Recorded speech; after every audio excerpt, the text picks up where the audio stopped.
എല്ലാ വിദ്യാർത്ഥികൾക്കും പുതിയൊരു വീഡിയോയിലേക്ക് സ്വാഗതം. ഈ വർഷത്തെ +2 റിസൾട്ടുകൾ പ്രസിദ്ധീകരിക്കാനായിട്ട് പോവുകയാണ്.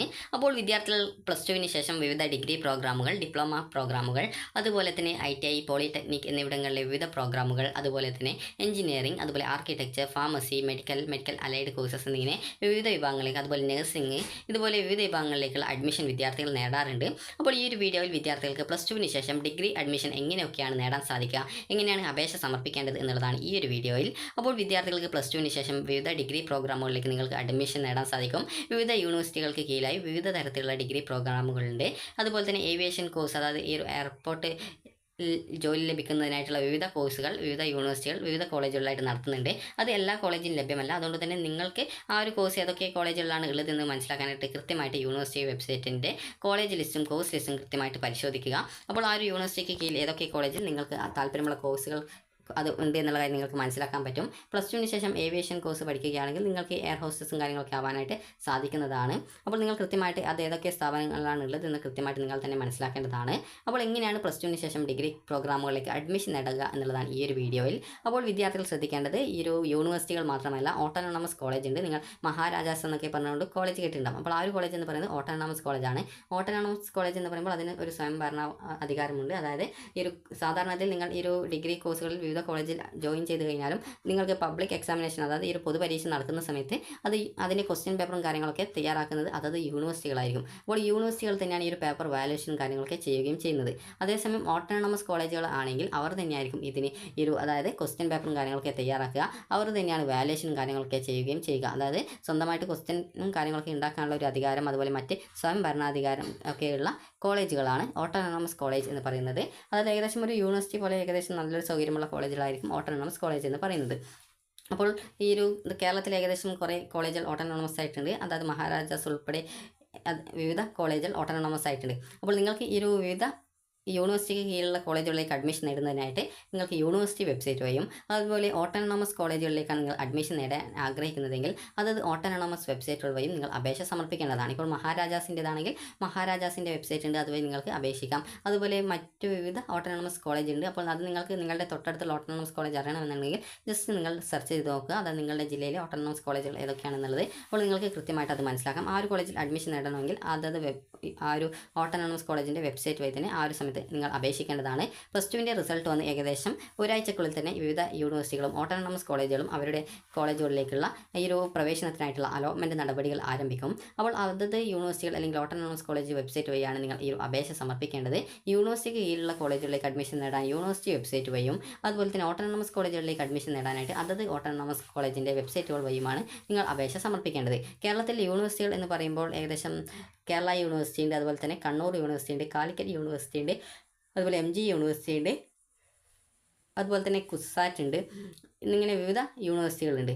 അപ്പോൾ അതുകൊണ്ട് തന്നെ നിങ്ങൾക്ക് കുസാറ്റിലോ ആയാലും ഏത് യൂണിവേഴ്സിറ്റിയിലായാലും അതത് വെബ്സൈറ്റുകൾ വഴിയാണ് നിങ്ങൾ അപേക്ഷ സമർപ്പിക്കേണ്ടത്. അപ്പോൾ ഇത് കേരള യൂണിവേഴ്സിറ്റിയുടെ വെബ്സൈറ്റാണ്. അപ്പോൾ ഈ ഒരു വെബ്സൈറ്റിൽ നിലവിൽ ഈ ഒരു അലോട്ട്മെൻറ്റിനായിട്ടുള്ള നടപടികളും കാര്യങ്ങളൊന്നും ആരംഭിച്ചിട്ടില്ല. കാരണം ഇവിടെ നിങ്ങൾക്കറിയാം ഇത് ഏപ്രിൽ മാസമേ ആയിട്ടുള്ളൂ, അതായത് +2വിൻ്റെ റിസൾട്ട് വന്നിട്ടില്ല.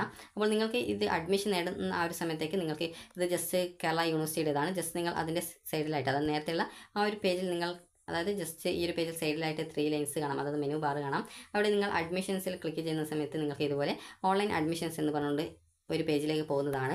അപ്പോൾ ഈ ഒരു പേജിലാണ് നിങ്ങളുടെ ഈ ഒരു അപേക്ഷ സമർപ്പിക്കാനായിട്ടുള്ള ലിങ്കും കാര്യങ്ങളൊക്കെ വരിക. അതായത് ഇതുപോലെ FIUGP എന്ന് പറഞ്ഞുകൊണ്ടാണ് ഉണ്ടാവുക. അപ്പോൾ ജസ്റ്റ് ഇവിടെ ക്ലിക്ക് ചെയ്യുന്ന സമയത്ത്, അതായത് നിലവിൽ ഒരു 2025 രജിസ്ട്രേഷൻ ആരംഭിച്ചിട്ടില്ല.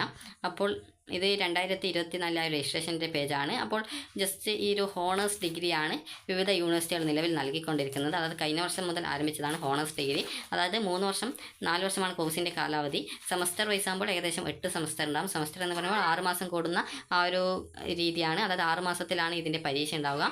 അപ്പോൾ ഒരു സെമസ്റ്റർ എന്ന് പറയുമ്പോൾ ഏകദേശം 6 മാസത്തെ കോഴ്സാണ്. അപ്പോൾ 6 മാസം കംപ്ലീറ്റ് ചെയ്ത് കഴിഞ്ഞാൽ വീണ്ടും അടുത്ത 6 മാസത്തെ ക്ലാസ് സെക്കൻഡ് സെമസ്റ്ററിലേക്ക് നിങ്ങൾ പോകും. അപ്പോൾ വിവിധ യൂണിവേഴ്സിറ്റികൾ ഈ ഒരു രീതിയിലാണ് പരീക്ഷ നടത്തുന്നത്.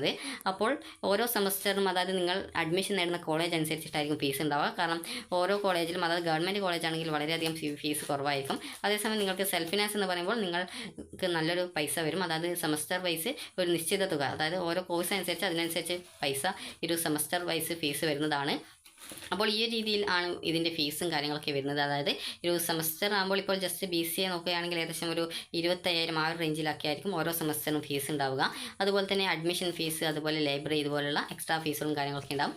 ഗവൺമെൻറ് കോളേജിലാണ് നിങ്ങൾക്ക് അഡ്മിഷൻ സാധിക്കുന്നതെങ്കിൽ നിങ്ങൾക്ക് വളരെയധികം കുറഞ്ഞ ഫീസിൽ പഠിക്കാൻ സാധിക്കുന്നതാണ്.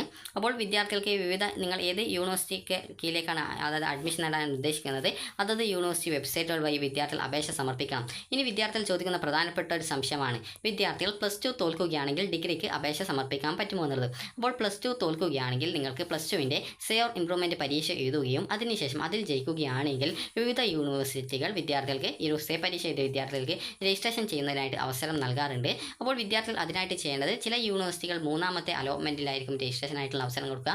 ചില യൂണിവേഴ്സിറ്റികൾ 3ാമത്തെ അലോട്ട്മെൻറ്റിന് ശേഷം സപ്ലിമെൻ്ററി അലോട്ട്മെൻറ്റ് എന്നുള്ള രീതിയിൽ അലോട്ട്മെൻറ്റിനായിട്ട് അപേക്ഷ ക്ഷണിക്കും. ചില യൂണിവേഴ്സിറ്റികൾ അതായത് ലൈറ്റ് രജിസ്ട്രേഷൻ എന്നുള്ള രീതിയിൽ അലോട്ട്മെൻറ്റ് ക്ഷണിക്കും. കാലിക്കറ്റ് യൂണിവേഴ്സിറ്റി ആണെങ്കിൽ ലൈറ്റ് രജിസ്ട്രേഷൻ ആണ്.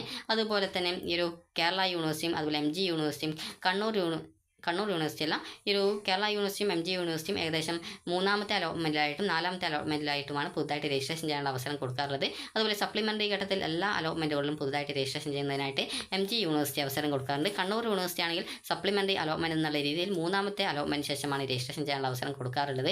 ചില സമയത്ത് സെക്കൻഡ് അലോട്ട്മെൻറ്റിന് ശേഷം 3ാമത്തെ അലോട്ട്മെൻറ്റിൽ രജിസ്ട്രേഷൻ ചെയ്യുന്നതിനായിട്ട് അവസരം കൊടുക്കാറുണ്ട്. അപ്പോൾ നിങ്ങൾ കൃത്യമായിട്ട് അതത് വെബ്സൈറ്റുകൾ സന്ദർശിച്ച് നിങ്ങൾ ഏത് വെബ്സൈറ്റുകൾ വഴിയാണോ അപേക്ഷ സമർപ്പിക്കേണ്ടത് ആ ഒരു വെബ്സൈറ്റുകൾ വഴി കൃത്യമായിട്ട് രജിസ്ട്രേഷൻ ലൈറ്റ് രജിസ്ട്രേഷൻ എപ്പോഴാണ് എന്നുള്ളത് കൃത്യമായിട്ട് അതിൻ്റെ ഷെഡ്യൂളും കാര്യങ്ങളൊക്കെ വെബ്സൈറ്റിൽ പ്രസിദ്ധീകരിക്കും. അപ്പോൾ ആ ഒരു സമയത്ത് നിങ്ങൾ കൃത്യമായിട്ട് അത് മനസ്സിലാക്കി നിങ്ങൾ +2 തോൽക്കുകയാണെങ്കിൽ ആ ഒരു ലൈറ്റ് രജിസ്ട്രേഷനോ അല്ലെങ്കിൽ സപ്ലിമെൻ്ററി അല്ലെങ്കിൽ മറ്റ് അലോട്ട്മെൻറ്റിൽ എപ്പോഴാണ് രജിസ്ട്രേഷൻ ചെയ്യാനുള്ള ഒരു അവസരം നൽകുന്നത് അതനുസരിച്ച് നിങ്ങൾ രജിസ്ട്രേഷൻ ചെയ്യാനായിട്ട് ശ്രദ്ധിക്കേണ്ടതാണ്. അപ്പോൾ വിദ്യാർത്ഥികൾക്ക് മനസ്സിലായിട്ടുണ്ടാകുമെന്ന് കരുതുന്നു. അപ്പോൾ കേരളത്തിൽ വിവിധ യൂണിവേഴ്സിറ്റി ഉണ്ട്, അതുപോലെ ഓട്ടോണോമസ് കോളേജ് ഉണ്ട്. അപ്പോൾ നിങ്ങൾക്ക് താല്പര്യമുള്ള കോളേജിലും കാര്യങ്ങളൊക്കെ നിങ്ങൾ കൃത്യമായിട്ട് ഏത് ഓട്ടോണോമസ് ആണെങ്കിൽ അതത് ഓട്ടോണോമസ് കോളേജിൻ്റെ വെബ്സൈറ്റ് വഴി അപേക്ഷിക്കണം. യൂണിവേഴ്സിറ്റിക്ക് കീഴിലുള്ള കോളേജിലാണ് നിങ്ങൾ അഡ്മിഷൻ നേടുന്നതെങ്കിൽ അതത് യൂണിവേഴ്സിറ്റി വെബ്സൈറ്റ് വഴി അപേക്ഷ സമർപ്പിക്കേണ്ടതാണ്. ഇനി ഈ ഒരു അപേക്ഷ സമർപ്പിക്കാനായിട്ട് എത്ര രൂപയാണ് ഫീസ് വരിക എന്ന് നോക്കാം. ഓട്ടോണോമസ് കോളേജ് ആണെങ്കിൽ ഏകദേശം ഒരു 100 രൂപയോ 200 രൂപയോ ഒക്കെ മാത്രമേ ഫീസ് വരത്തുള്ളൂ. അതേസമയം നിങ്ങൾക്ക് വിവിധ യൂണിവേഴ്സിറ്റി വെബ്സൈറ്റുകൾ വഴി അപേക്ഷിക്കുന്ന സമയത്ത് വിവിധ കോളേജ് അതായത് ഏകദേശം 100ഓളം കോളേജ് ഉണ്ടാകും. എന്നാൽ ഏകദേശം നിങ്ങൾക്ക് 20 ഓപ്ഷൻസ് ആണ് വെക്കാനായിട്ട് പറ്റുകയുള്ളൂ. അപ്പോൾ ഇങ്ങനെ ഓപ്ഷൻ വെക്കുന്നതിന് നിങ്ങൾക്ക് ഏകദേശം ഫീസ് വരുന്നത് 600 രൂപയോളമാണ് ഫീസ് വരിക. അതുപോലെ ചില യൂണിവേഴ്സിറ്റികൾ ഏകദേശം 800 രൂപയോളം ഒക്കെ ഫീസ് അതായത് ഒരു രജിസ്ട്രേഷൻ ഫീസും കാര്യങ്ങളൊക്കെ ഈടാക്കാറുണ്ട്. അപ്പോൾ നിങ്ങൾ കൃത്യമായിട്ട് ആ ഒരു വിവിധ യൂണിവേഴ്സിറ്റി അനുസരിച്ച് ഫീസിൽ ചെറിയ മാറ്റങ്ങൾ ഉണ്ടാവുന്നതാണ്. അപ്പോൾ വിദ്യാർത്ഥികൾക്ക് ഈ ഒരു വീഡിയോ ഉപകാരപ്രദമായിട്ടുണ്ടെന്ന് കരുതുന്നു. അപ്പോൾ +2വിന് ശേഷം ഡിഗ്രി അഡ്മിഷൻ നേടാൻ ഉദ്ദേശിക്കുന്നവർ ഈ ഒരു മെയ് മാസത്തിലാണ് ഇതിൻ്റെ രജിസ്ട്രേഷൻ കാര്യങ്ങളൊക്കെ ആരംഭിക്കുക. അപ്പോൾ അതിനാൽ തന്നെ നിങ്ങൾ കൃത്യമായിട്ട് ആ ഒരു രജിസ്ട്രേഷൻ എപ്പോഴാണ് ആരംഭിക്കുന്നത് എന്നുള്ള കാര്യം കൃത്യമായിട്ട് മനസ്സിലാക്കി രജിസ്ട്രേഷൻ ചെയ്യാനായിട്ട് ശ്രദ്ധിക്കുക. അപ്പോൾ നിങ്ങൾക്ക് ഈ ഒരു വീഡിയോ ഉപകാരപ്രദമായിട്ടുണ്ടെങ്കിൽ ലൈക്ക് ചെയ്യുക, ഷെയർ ചെയ്യുക. Thank you for watching.